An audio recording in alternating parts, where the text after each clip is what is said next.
இந்த வீடியோல mutton liver fry எப்படி சூப்பரா செய்றதுன்னு பார்க்கலாம். ஹீமோகுளோபின் கம்மியா இருக்கவங்க, பிரெக்னன்ட் லேடீஸ் எல்லாம் வீக்லி 1 ஆர் 2 டைம்ஸ் இத சாப்பிட்டீங்கன்னா, ஹீமோகுளோபின் கவுண்ட்ல உங்களுக்கு நல்லாவே டிஃபரன்ஸ் தெரியும்.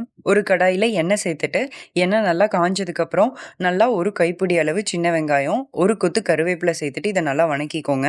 இது நல்லா ஃப்ரை ஆனதுக்கப்புறம், ஒரு 4 ஸ்பூன் கறி மசால் தூள் சேர்த்துட்டு இத நல்லா மிக்ஸ் பண்ணி விட்டுக்கோங்க. நல்லா ஆறுனதுக்கப்புறம் மிக்ஸர் ஜார்ல சேர்த்துட்டு இத நல்லா அரைச்சு எடுத்துக்கோங்க.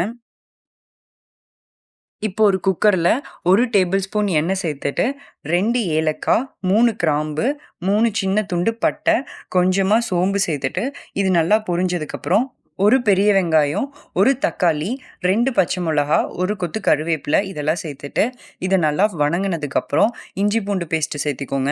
இஞ்சி பூண்டு பேஸ்ட்டோட பச்சை வாசனை போற வரைக்கும் நல்லா வணக்கிக்கோங்க. நுரையீரல் மட்டும் ஃபர்ஸ்ட்டு தனியா எடுத்து வச்சிருக்கேன். அத இதில ஆட் பண்ணிக்கலாம்.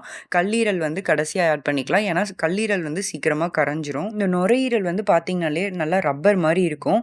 இது வேகறக்கு லேட் ஆகுங்கிறதுனால இத ஃபர்ஸ்ட்டு நம்ம ஆட் பண்ணிக்கலாம். 1 ஸ்பூன் மஞ்சள் தூள், தேவையான அளவு உப்பு சேர்த்துட்டு இத நல்லா மிக்ஸ் பண்ணிட்டு, நம்ம ஆல்ரெடி ஒரு பேஸ்ட் அரைச்சு வச்சிருந்தோம் இல்லங்க, அத ஆட் பண்ணிட்டு ஒரு 4 விசில் விட்டு இத பிரஷர் குக் பண்ணி எடுத்துக்கலாம்.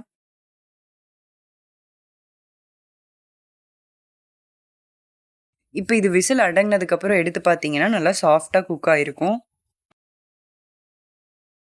இப்ப நம்ம ஆல்ரெடி தனியா எடுத்து வச்சிருந்த கல்லீரல இதில ஆட் பண்ணிக்கலாம். இது நல்லா கொதிச்சு வந்ததுக்கப்புறம், திரும்பவும் இத ஒரு விசில் விட்டு எடுத்துக்கலாம்.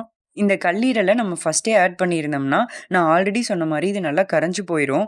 அதனால தான் இப்படி பண்றோம். அவ்வளோதாங்க நம்மளுக்கு சூப்பரான கோட் லிவர் ஃப்ரை ரெடி ஆயிருச்சு. இது வந்து இட்லி, சாப்பாடு எல்லாத்துக்குமே சூப்பரா இருக்கும். கண்டிப்பா ட்ரை பண்ணி பார்த்துட்டு, உங்களோட ஃபீட்பேக்ஸ நம்மளோட கமெண்ட் செக்ஷன்ல ஷேர் பண்ணுங்க. அடுத்து ஒரு இன்ட்ரஸ்டிங்கான வீடியோல மீட் பண்ணலாம்.